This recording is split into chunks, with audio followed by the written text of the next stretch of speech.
Hi hello ನಮಸ್ಕಾರ ಎಲ್ಲರಿಗೂ.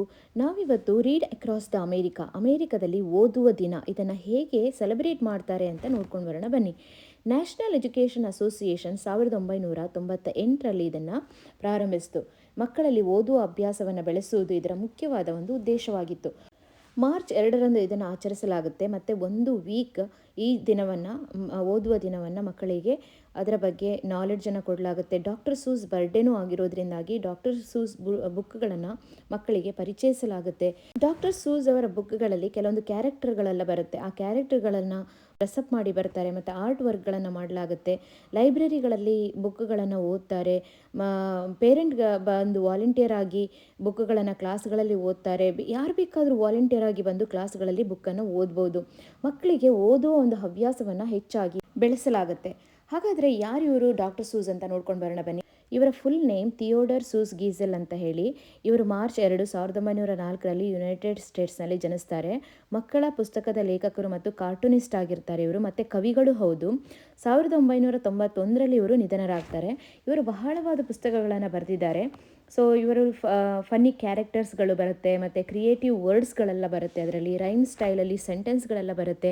ಇದು ಮಕ್ಕಳು ತುಂಬ ಇಷ್ಟಪಡ್ತಾರೆ ಮತ್ತು ಇಷ್ಟಪಟ್ಟು ಓದ್ತಾರೆ ಸಹ.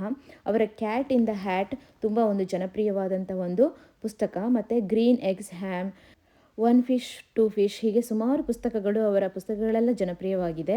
ಅವರ ಬರ್ತ್ಡೇಯನ್ನು ಹೋಲ್ ವೀಕ್ ಅಂದರೆ ಮಾರ್ಚ್ 2ರಿಂದ ನಾವು ಒಂದು ವೀಕ್ ಅದನ್ನು ಅಮೇರಿಕಾದಲ್ಲಿ ಸೆಲೆಬ್ರೇಷನನ್ನು ಮಾಡ್ತಾರೆ.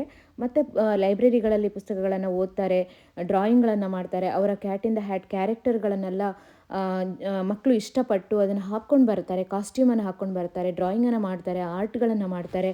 ಅದರ ಮೂಲಕ ಆ ಒಂದೊಂದು ದಿನವನ್ನು ಒಂದು ಕ್ಯಾರೆಕ್ಟರ್ಗಳಿಗೆ ಅದನ್ನು ಮಾಡ್ತಾರೆ, ಅದನ್ನು ಇಡ್ತಾರೆ. ಆ ದಿನ ಮಕ್ಕಳು ಡ್ರೆಸ್ಅಪ್ ಆಗಿ ಆ ರೀತಿ ಡ್ರೆಸ್ಅಪ್ ಆಗಿ ಬರ್ತಾರೆ. So example cat in the hat ಅಂದರೆ ಅವರು ಹ್ಯಾಟನ್ನು ಹಾಕ್ಕೊಂಡು ಬಂದು ಮಕ್ಕಳು ಏನು ಮಾಡ್ತಾರೆ, ಕ್ಯಾಟ್ ಇನ್ ದ ಹ್ಯಾಟ್ ಬುಕ್ಕನ್ನು ಓದ್ತಾರೆ. ಆಗ ಅವರಿಗೆ ಗೊತ್ತಾಗುತ್ತೆ, ಓಹೋ ಈ ಥರ ಇದೆ ಅಂತ ಹೇಳಿ. ಇದರಿಂದಾಗಿ ಮಕ್ಕಳಲ್ಲಿ ಹೆಚ್ಚು ಓದುವ ಹವ್ಯಾಸವನ್ನು ಒಂದು ಫನ್ ರೀತಿಯಲ್ಲಿ ಅದನ್ನು ಬೆಳೆಸಿ ಮಕ್ಕಳಿಗೆ ಅವರಿಗೆ ಗೊತ್ತಾಗುವ ರೀತಿಯಲ್ಲಿ ಇದನ್ನು ಓದಬೇಕು ನಾವು ಅನ್ನೋದನ್ನು ಅವರ ಒಳಗಿಂದನೇ ಅದನ್ನು ಏನು ಮಾಡ್ತಾರೆ, ಬೆಳೆಸ್ತಾರೆ. ಸೊ ಮತ್ತು ಫ್ಯೂಚರಲ್ಲಿ ಇದು ಉತ್ತಮವಾಗುತ್ತೆ. ಮಕ್ಕಳಲ್ಲಿ ಓದುವ ಒಂದು ಹವ್ಯಾಸನೂ ಬೆಳೆಸ್ಕೊಳ್ತಾ ಹೋಗ್ತಾರೆ. ಸೊ ಈ ರೀತಿಯಾಗಿ ಮಕ್ಕಳಲ್ಲಿ ಓದುವ ಹವ್ಯಾಸ ಇರ್ಬೋದು, ಒಂದು ಫನ್ ರೀತಿಯಲ್ಲಿ ಶೇರ್ ಮಾಡ್ಕೊಳ್ತಾರೆ. ಮನೆಯಲ್ಲಿ ಮಾತ್ರ ಓದುವುದಿಲ್ಲ ಮತ್ತು ಓದು ಅಂತ ಯಾರು ಹೇಳಬೇಕಾಗಿಲ್ಲ.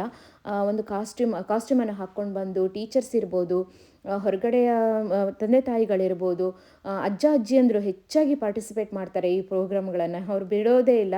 ಅವರು ಮೊಮ್ಮಕ್ಕಳಿಗೆಲ್ಲ ಓದ್ದ ಹಾಗಾಗುತ್ತೆ. ಮತ್ತು ಬೇರೆ ಬೇರೆ ಮೇಯರ್ಸ್ಗಳಿರ್ಬೋದು, ಹೀಗೆ ಹಲವಾರು ಜನ ಬಂದು ಅದನ್ನು ಓದ್ತಾರೆ. ಆ ಸ್ಕೂಲ್ಗಳಲ್ಲೂ ಅಷ್ಟೇ ಆರ್ಟ್ಗಳನ್ನು ಮಾಡಿ ಹಾಕ್ತಾರೆ. ಇಲ್ಲಿ ನೋಡಿ, ಇದೊಂದು ಕ್ಯಾಟ್ ಇನ್ ದ ಹ್ಯಾಟ್ ಒಂದು ಕ್ಯಾರೆಕ್ಟರ್ ಇದು. ಸೊ ಈ ಥರ ತುಂಬ ಬುಕ್ಗಳನ್ನು ಪ್ರದರ್ಶನಕ್ಕೆ ಇಡ್ತಾರೆ.